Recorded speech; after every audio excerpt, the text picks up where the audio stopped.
Hi, இன்னைக்கு வந்து நம்ம பன்னீர் பிரியாணி எப்படி பண்ணுறதுன்னு பார்க்கலாம்.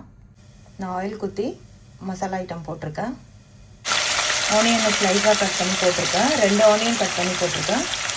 பன்னீர் 200 கிராம்ஸ் எடுத்திருக்கேன். ஆனியன் ஃப்ரை ஆகிட்டுருக்கு, அதுக்குள்ளே நம்ம இது ரெடி பண்ணிடலாம். ஒரு 1/2 ஸ்பூன் சில்லி பவுடர் போட்டிருக்கேன். கொஞ்சமாக சால்ட் போட்டிருக்கேன். நம்ம ஒரு பேனில் ஃப்ரை பண்ணி எடுக்கலாம். ஆனியன் ஃப்ரை ஆகிடுச்சு. நான் 1 ஸ்பூன் ஜிஞ்சர் கார்லிக் பேஸ்ட்டும் 2 பச்சை மிளகாய் போட்டிருக்கேன். இப்போ நல்லா ஃப்ரை ஆகிட்டுருக்கு. நம்ம கொஞ்சம் புதினா போட்டுக்கலாம். இப்போ நான் பன்னீர் ஃப்ரை பண்ணிகிட்ருக்கேன். முடிச்சுட்டு காட்டுறேன். ஸ்பூன் மஞ்சள் பொடி போட்டிருக்கேன். 2 தக்காளி வந்து ஸ்லைஸாக கட் பண்ணி போட்டிருக்கேன். 1 ஸ்பூன் சில்லி பவுடர் போட்டிருக்கேன். ஸ்பூன் தனியா பவுடர் போட்டிருக்கேன்.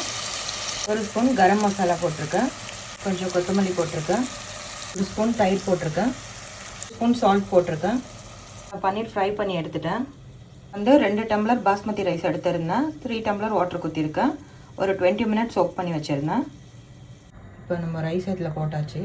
ஸ்லோவாக மிக்ஸ் பண்ணிக்கலாம். மிக்ஸ் பண்ணிவிட்டு பன்னீர் இதில் போட்டுடலாம்.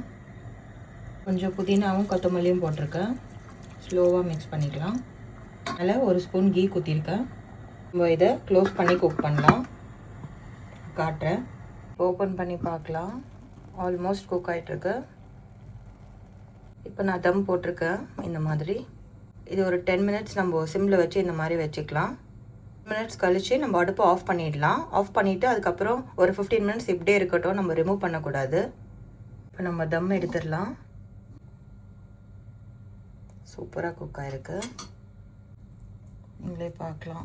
சூப்பராக குக் ஆகிருக்கு. நான் பிளேட்டிங் பண்ணிவிட்டு காட்டுறேன். வாவ், சூப்பராக குக் ஆகிருக்கு. செம்ம சாஃப்டாகவும் இருக்குது. அப்படி உங்களால் பாட்டில் குக் பண்ண முடியலன்னா நீங்கள் குக்கரில் குக் பண்ணலாம். 2 சவுண்ட் விசில் கொடுத்தா போதும். அதுக்கப்புறமா நீங்கள் தம் போட்டுக்கலாம்.